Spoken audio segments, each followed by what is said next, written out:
سلام بچه، اومدیم با یه ویدیو دیگه که ویدیو فرفره های انفجاری است. اولین مسابقه بین فرفره فیلدراهایا که اینه فرفرش از فصل 1 و 2 و فرفره دومی که قرار باش مسابقه بده فرفره کاستومایز شده دوست والت.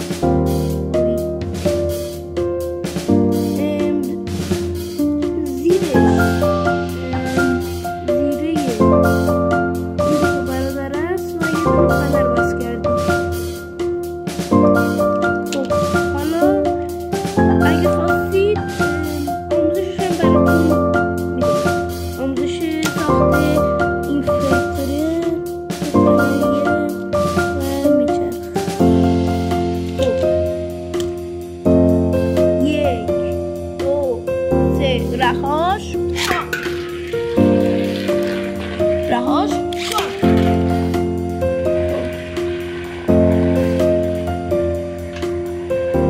راستی فرفره فیلدراهایا مدل دفاعی استقامتیه و فرفره دوست فال هر مدلی میشه، ولی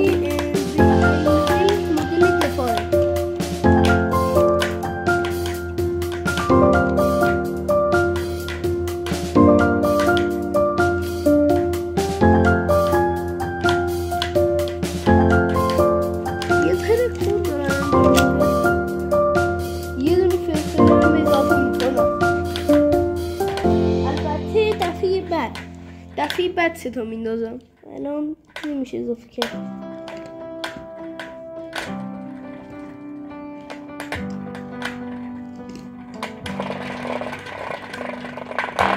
خب فرفره کاستومایز شده دوست والت برد. راند دوم الان 1-0 به نفع دوست والت. 1 2 3 رهاش کن.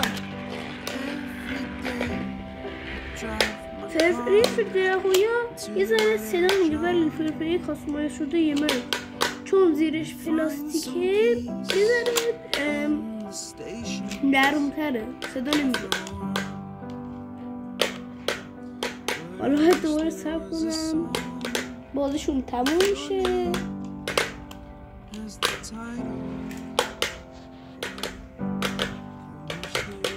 راستی هر کی 2 امتیاز بشه برنده میشه.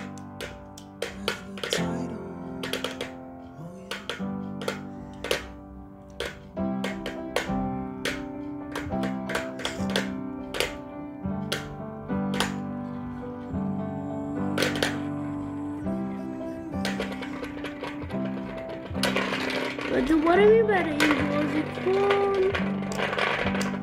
خب با امتیاز 2-0 برنده میشه. این دفعه اومدیم با فرفره های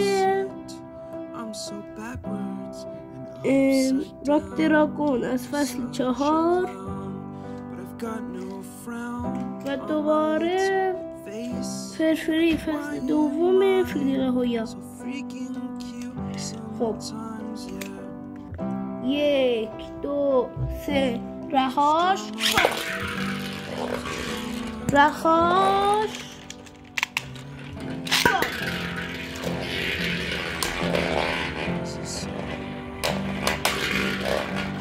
این دفعه 3 تا داریم، یه دونم این وارد میشه.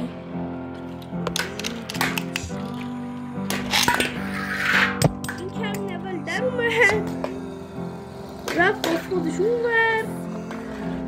خب یه خودش انداخت بیرون، یعنی که نمیخواد بازی کنه. همینجوری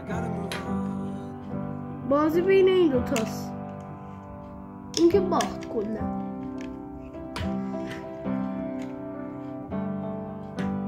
هر تاشون نوع دفاعن.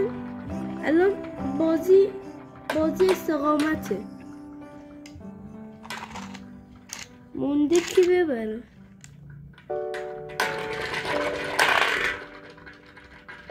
هیچ کدوم نه.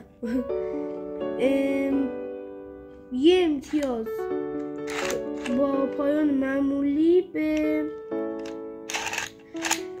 فرفره راک دراگون متعلق میگیره.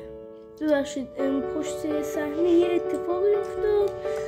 باید فرفره راک دراگون لوکش با لوک کاستومایز شده من عوض شه. 3 2 1 رهاش رهاش.